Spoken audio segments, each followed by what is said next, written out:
That snaps for losers, man. I don't get involved in that stuff, but Angel Rashad Milligan rolling out. That's a good question.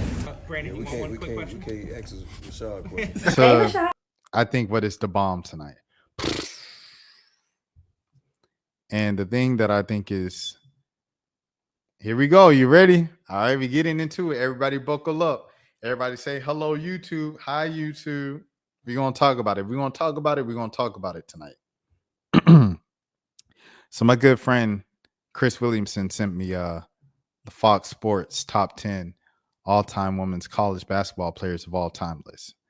Now, we already talked last week. We spoke last week about ESPN's top 5 list of all time and bumping out Caitlin Clark in favor of, I think it was, might have been like Candace Parker or something. Like, I don't even necessarily remember.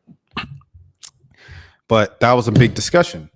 So Fox Sports comes after ESPN's list that was top 5 with the top 10 list. And the top 10 list has Caitlin Clark at number 2. Now, I think it's important.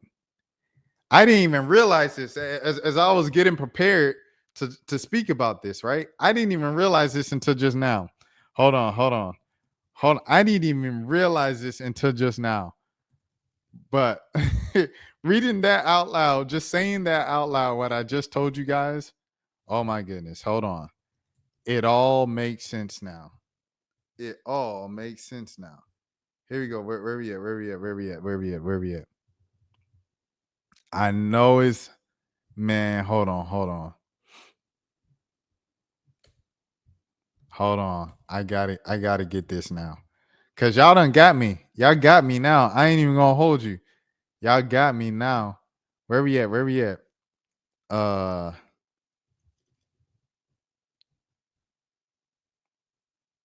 No, that's not what I'm looking for. I'll pull it up when I find it. But it just hit me. Y'all ready?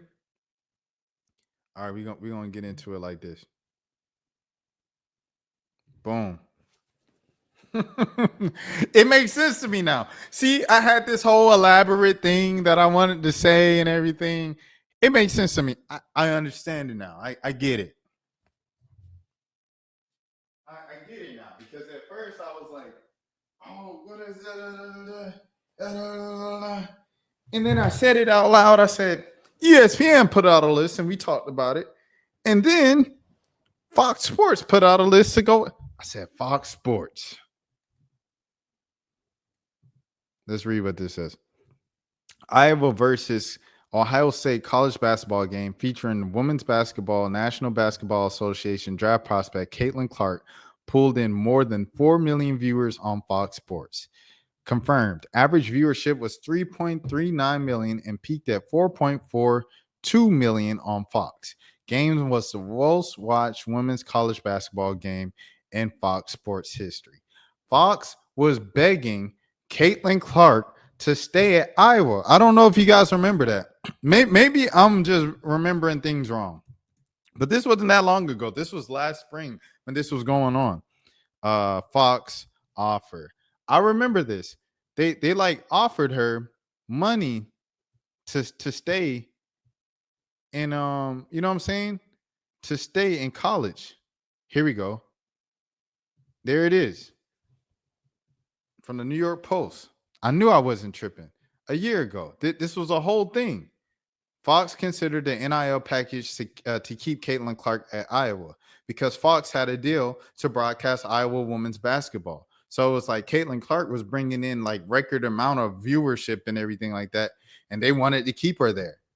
Fox is in love with Caitlin Clark, so they're going to do anything to protect the Caitlin Clark brand because what they might be vying for behind the scenes with the Indiana Fever with the WNBA. Let us get a game. Let us get Caitlin Clark. We miss Caitlin over here at Fox Sports. It all makes sense now. I didn't get it. I'm not even gonna lie to you. At first, I had a whole basketball thing and stuff, and I might just say it anyway since I already started. But at the end of the day, a lot of this stuff is about where the money is, where the money reside, and this is why this happened. Cash rules everything around me. Cream, get the money. Dollar bills, y'all.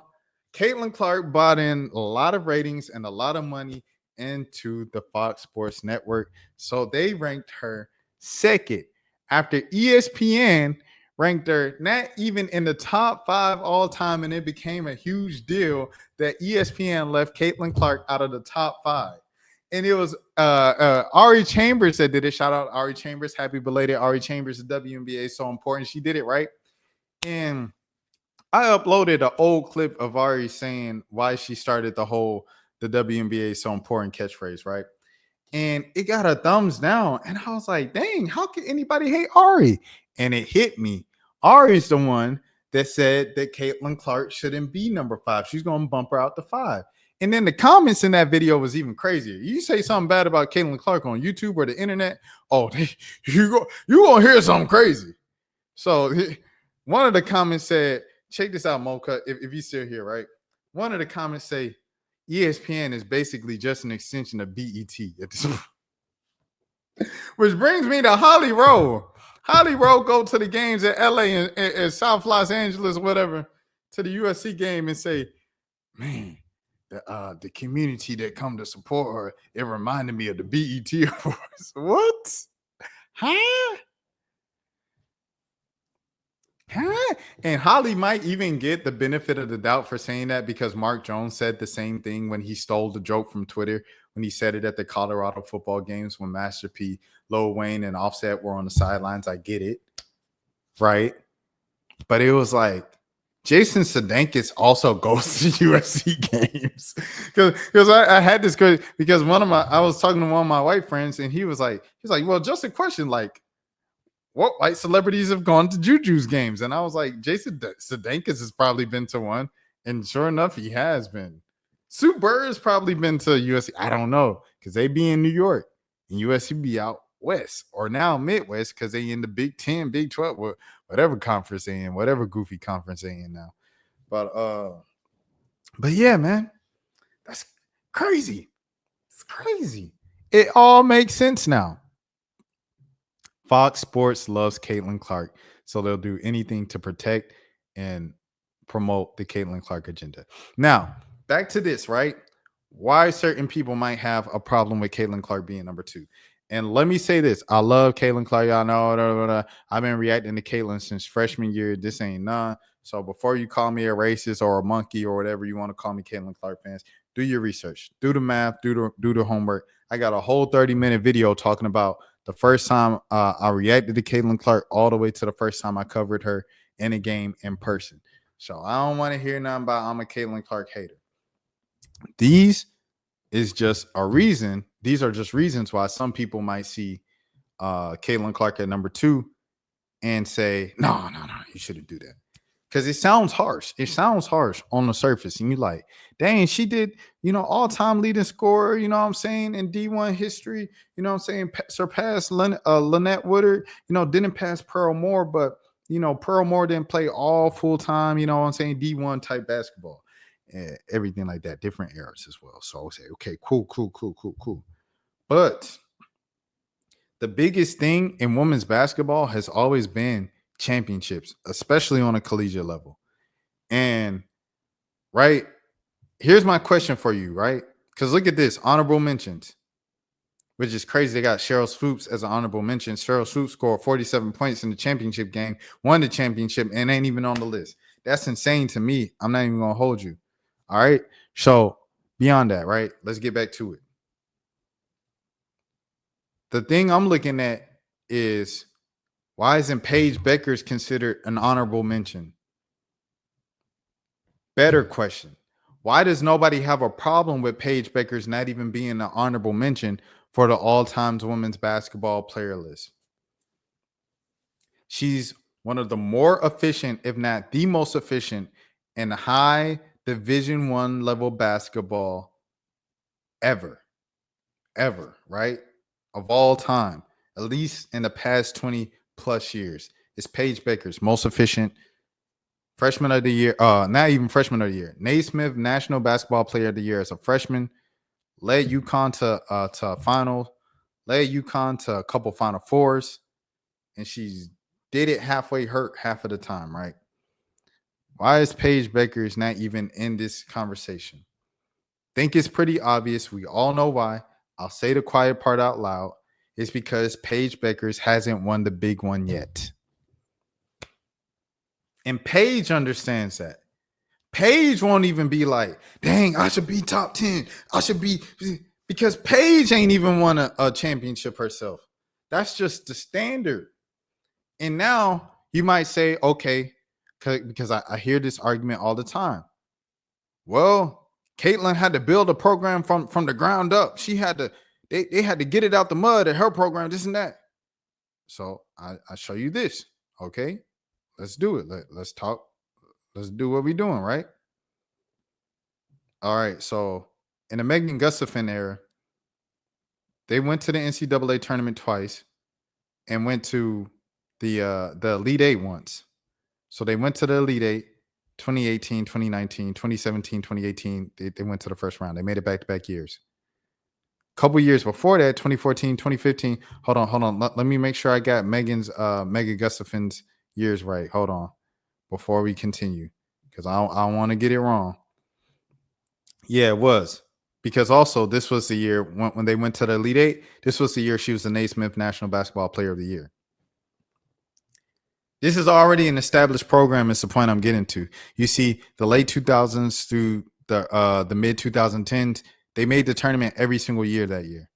This is an established program. This is not some random program that Caitlin. I know Caitlin picked the program over larger name programs as a 5-star coming out of high school because, and she flipped from Notre Dame because she wanted to represent for her home state. I get it. Beautiful story, loyalties, just like Trae Young staying at Oklahoma. At the end of the day, Trae Young still went to Oklahoma. Like, he still went to a major D1 type of school in a Power 5, back then, Power 5 conference. Caitlin Clark still went to a major school in a Power 5, Power 4 conference in the Big Ten. That was already established, already had its players. It's not even like on some like Iowa ain't had nothing for 20 years. Because even then, on a team she was coming in with, right? Okay, here we go. McKenna Warnock was a 4-star coming out of high school. McKenna Warnock was a 4-star coming out of high school. You had hold on. Give me a second here. Let me get right. Yeah, Monica Shinano, right? Who was already an all Big Ten type player voted by the media, was already one of the ones around the Big Ten, one of the better players in the conference before Caitlin Clark got there.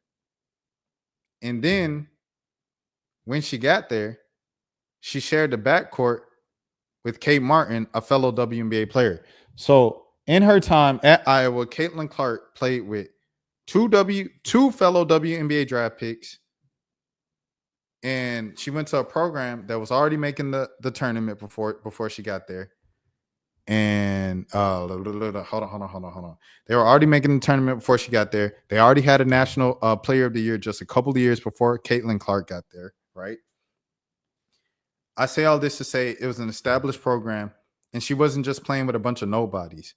A lot of these conversations, when you guys say Caitlin had no help, Caitlin had no this, Caitlin had no that, it's a disservice and kind of disrespect, to be transparent, to keep it blank, to her teammates. And you know what I'm saying? Like, beyond of what she came in with and who she was playing with at the time and what they're doing now, let's look at where the program is right now. Post Caitlin. Should we go back to it?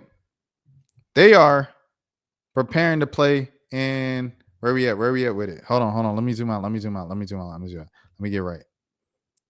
They're preparing to play in the second round tomorrow against Oklahoma for a chance to go back to the Sweet 16.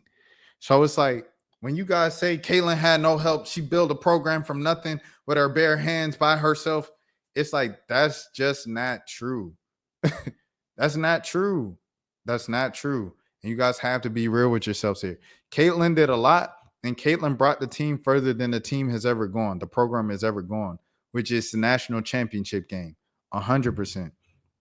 She brought them there both years of her final years of her college career. Still, when we talking about this list, when we talking about she won all 4 years, when we talk about she won 3 in a row, when we talk about she won 2, when we talk about she got one, she won 3 in a row, she won, she won. You talk about building a program from off the ground. Who was at South Carolina as a women's basketball player before Asia Wilson got there?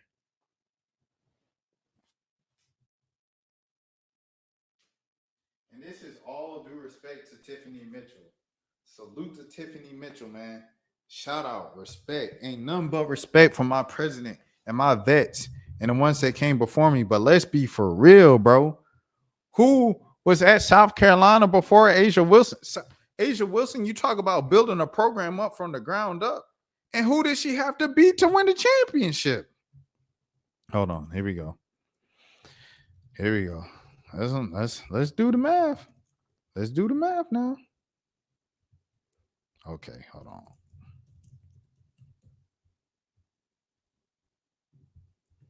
She beat Mississippi State. And this was the year Mississippi State. Was this the year Mississippi State beat UConn at the buzzer? I think it was, right? But that Mississippi State team has some folks. Hold on, where can I get a box score? I hate when they don't be having box scores for the championship game. Like, why would you not have a box score for the championship game? Anyways, this team had Tierra McCowan, Victoria Vivens, Morgan William, all big players and stuff like that.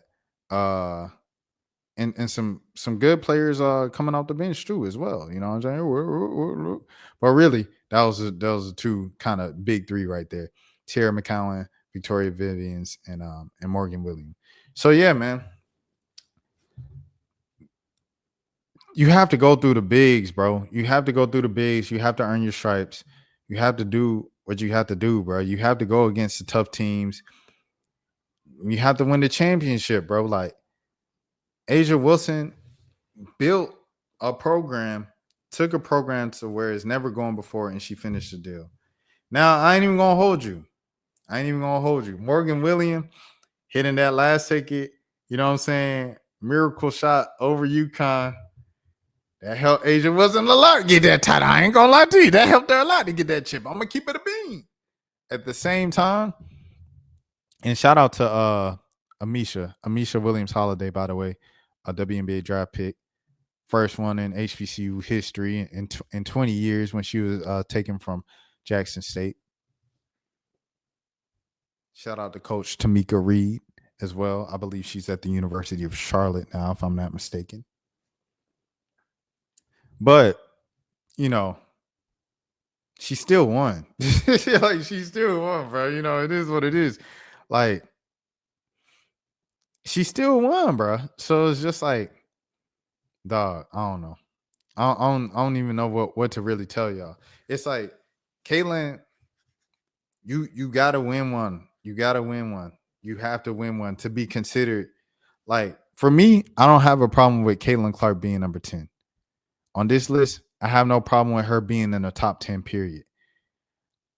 All I'm saying is, the point I'm making is, I can understand why some people would say Caitlin being number 2 is OD. I get why someone would say that. I understand it, because when you look at the resumes of these other women, it's just crazy. Like, and then for me, I feel like Sabrina Ionescu is more of a better comparison for Caitlin Clark.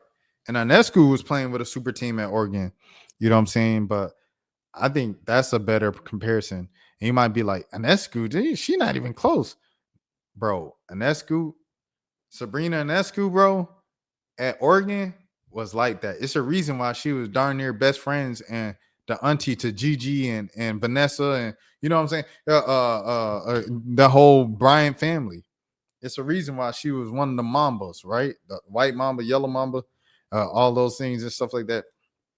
Sabrina Ionescu, she had the nationwide record for triple doubles, the same way that Caitlin Clark beat the scoring record and everything like that in her career. So it's just like, Sabrina Ionescu, I feel like, is a good kind of comparison or like level of where you will put a Caitlin Clark, because Sabrina Ionescu also brought a lot of fans to the game. She had it popping and had her, saying Sports Center leading the stories and stuff like that. Kelsey Plum was bringing a lot of the headlines, but I don't know if she was bringing a lot of the same fanfare that Sabrina Ionescu was. Sabrina Ionescu was bringing that fanfare, that good traveling crowds, Kobe Bryant celebrities at her games and stuff like that. Same way that Caitlin Clark did it. I feel like Caitlin Clark just did it at a different level because of. All right, I'll do it like this. Sabrina Ionescu was doing it at Oregon the same time that Paige was in high school. So it was like Paige was getting a lot of high school hype, and I think a lot of people's eyes and like minds were open to like women's basketball being entertainment and stuff from Sabrina. So being minds open and stuff, they watching Paige's mixtape, and Paige's mixtape, she going behind the back, no look passes, moving like Pistol Pete Maravich out there and stuff like as a white girl. And people's like, oh, this is crazy. I ain't never seen nothing like this, right? So she going crazy and going viral on Slam, Overtime, everybody like that, right? So the fanfare that Paige brought to college had all eyes on Paige. And then people was like, yo, Caitlin Clark also hooping. They said, Caitlin Clark, who that? Watching her in Iowa, everybody start falling in love with her. Paige gets hurt. Caitlin Clark takes the shine and, don't look back with it. And by the time of her senior year, it's packed out. What you see, Rockstar, Travis Scott, State Farm Man, Maya Moore at the games, everybody like that. And Caitlin Clark becomes the Caitlin Clark we know now. So I say all of this to say, yeah, Sabrina Ionescu, I think it's a good kind of comparison for Caitlin Clark of like where she kind of ranks all time. Kelsey Plum, her being the first name here is respectful. Deldon was stupid, boy. Delaware. Deldon was stupid, bro. Cheryl Swoops, like I said, she scored 47 in the national championship game and won. Like, what more do you have to do to get on a list like this? Salute to Lynette Woodard, bro. But I don't know about Lynette Woodard in the top 10, bro. I'm dropping Lynette Woodard for one of these players. I'm dropping her for Kelsey Plum, Cheryl Swoops, or Sabrina Ionescu. Me personally. You know what I'm saying? But salute to Lynette Woodard, because Lynette probably played in a time where there wasn't a 3-point line. So, you also have to keep that in mind. Pearl Moore did the same. She played in a time where it wasn't a 3-point line. So, yeah, that's where I'm going for sure. Hold on. Let me see. Let me see how many titles Cheryl Miller got. Championships. She has 2. So here we go. 4, 0, 3, 2, 3, 2, 1, 1, 1. How many does Lynette Woodard have one? Because if Woodard got one, I don't know. I might have to keep her in the top 10. I ain't gonna hold you. Hold on, let me see. Let me see. But I don't think Kansas has one. World champion. I don't see no. Oh, 3 straight Big 8 championships. We don't do conference titles. She ain't got no national. She ain't got no natties. Yeah, I ain't gonna lie to you. Lynette Woodard gonna have to go, bro. I ain't gonna hold you. Respect your elders, but Lynette Woodard, you gonna have to go, my baby. So how I'm doing this, I'm dropping Lynette Woodard. I'm adding Cheryl Swoops to the list. Sorry, Kelsey Plum. Sorry, Sabrina Ionescu. Sorry, Deldon. Sorry, Tamika Catchings. Sorry, Rebecca Lobo, right? Sorry, Sue Bird. Like, that's crazy. Sue Bird not even mentioning these things. I'm going to go Stewie number 1. Me personally, I want to put Maya 2, to be honest. But I'll probably put